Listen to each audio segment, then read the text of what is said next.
Hello everyone, this is the Africanist Podcast Sudan by Dr. Abdelmonim Ali.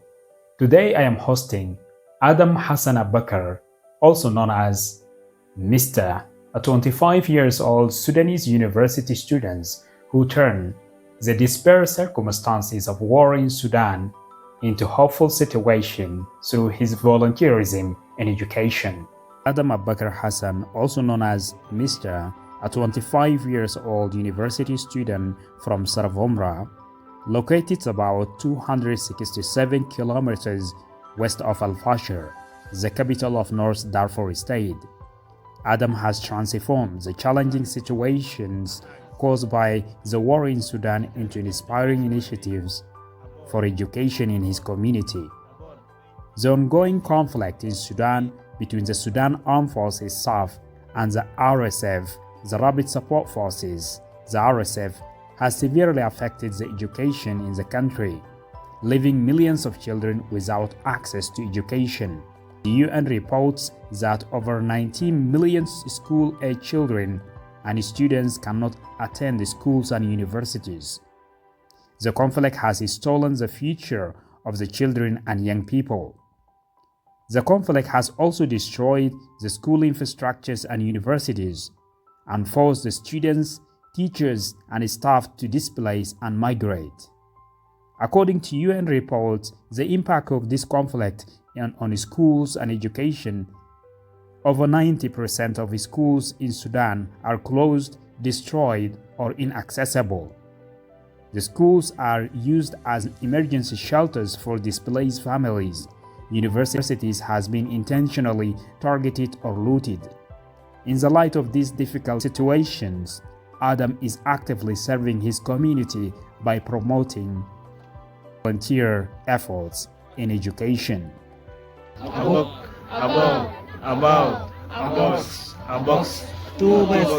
Mr. Adam, thank you so very much for joining the Africanist Podcast. Thank you so much, Professor Dr. Abdelmonim, for having me here in African Podcast. It is a very pleasure to be with you here. Where were you when the war broke out in Sudan on April 15th, 2023? When the war started, actually, I was here in my hometown. It was a very bad day that day, so we heard that the war started in Sudan and everybody felt scared. In the light of despair circumstances and situations that affected all the Sudanese people, and the students are not exceptions, the ongoing war in Sudan affected all educational systems from kindergartens, primary, universities, and all educational institutions. My question is, what inspired you to initiate this initiative? It's a very important question. When the war started, everybody felt disappointed, and the students, especially the students, lost hope. People didn't know what to do, so I decided to develop myself first in English language, because English language is my department and in the university. So I decided that I develop myself first and I help the students to know English language well, because most of the Sudanese students face obstacles in English language, especially in the schools. They face a lot of obstacles besides the English language. So I decided to help myself, to develop myself first, and I decided to help the students to know English better. So Mr. Adam, some Sudanese students have joined and become soldiers. Have you ever thought of joining and fighting along with the fighting parties involved in the war? Which are their ages like the same as my age. They involved it in different armies. They involved it in the different armies in order to fight. But no, me, never. I never thought that I involved in any part of the conflict. No, I never thought that, because when I involved myself to one of the conflict, fighting conflict, that means that I complicated the situation. I made the situation very difficult. So that's not solution. The solution is to get education. The solution is to everybody get education. People study. This is the solution. We develop our country just by education, not by fighting. So I never thought that I joined any group of fighting. Can you tell me more about your institute, the name of the institute, the teaching process, the number of classes, and the teachers involved in the teaching process, and also who are the target students in your institute? The institute's name is Peace Institute. We name it Peace Institute because of the situation of Sudan. We need peace right now. We need peace. So its name is Peace Institute. This institute located in Saraf Omra at Alwadi area, North Big Market. The staff of this institute is just 2 teachers. We are 2 teachers. We initiated the institute together, and we teach just 2 teachers. We have students here different ages. We start from 7 years till 30 years. We have different students, different ages here. So we teach here the subject of Oxford Readers for Africa. This is our curriculum in this institute, Oxford Readers for Africa. Thank you very much, Mr. Adam. How responsive is the community to your initiative? In the beginning, when we start teaching, in the beginning, people didn't come more in the institute. But when we continued, when we taught like 2 months, 3 months, people started to come more and more. Till now, right now, people come. In one day, we receive 2 students. Sometimes we receive 3 students, and sometimes we receive 4 students. In the beginning, the response of the community of our institute is very less because they didn't see the result. But right now, they saw the result. They saw the students speak English outside the institute. They speak English inside the institute. So they saw the result and they began to come. My next question, Mr. Adam, what are the challenges do you face?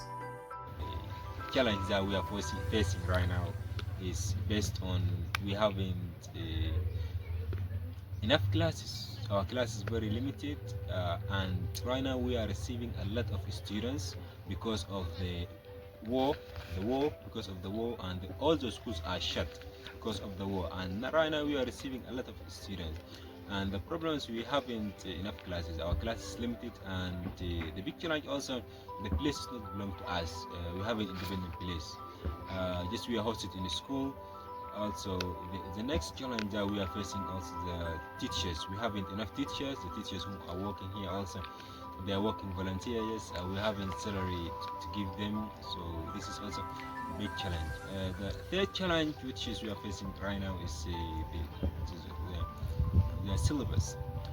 We are just depending on the Readers for African or series for African. This is also just we are depending on them, but these series are not enhancing. Mr. Adam, as a teacher and you started this initiative, how do you feel when you start teaching your students in your institute? It's a wonderful feeling, really, Professor. When I teach students, I feel very happy. Despite of my level, but I feel very happy when I teach students because I give new information. I help students. This makes me very happy. I can't describe my feeling really. So I'm not focusing just in English language. Just I teach the lesson and get out. Teach the lesson and get out. No, not about that. I'm focusing also on the self-development. I give them different things. I teach them about life. I give them a lot of things, not just focusing on English language. So this is makes me doing something great. I'm helping. I'm getting people from darkness to brightness. So this is making me very happy. Thank you. Mr. Adam, a lot of people are viewing our podcast and your story. What is your message to community, to everyone who is watching this podcast? what's your final message to everyone? My message to the community is, let us accept each other. Let us accept each other. We will live in peace. When we accept each other, we live in peace. When we live in peace, we live in development. So right now, a lot of schools shut because of what? Because of war. Because of we are not accepting each other because of a lot of problems.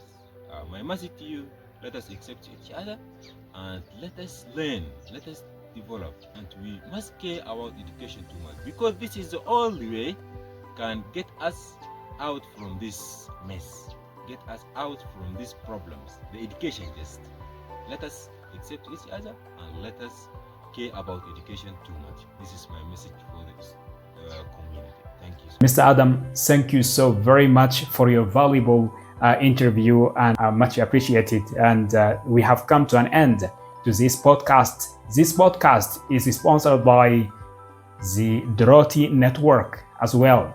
And you can find the content of this podcast on Facebook, YouTube, and the Africanist website. Thank you so very much. See you next time. Bye-bye.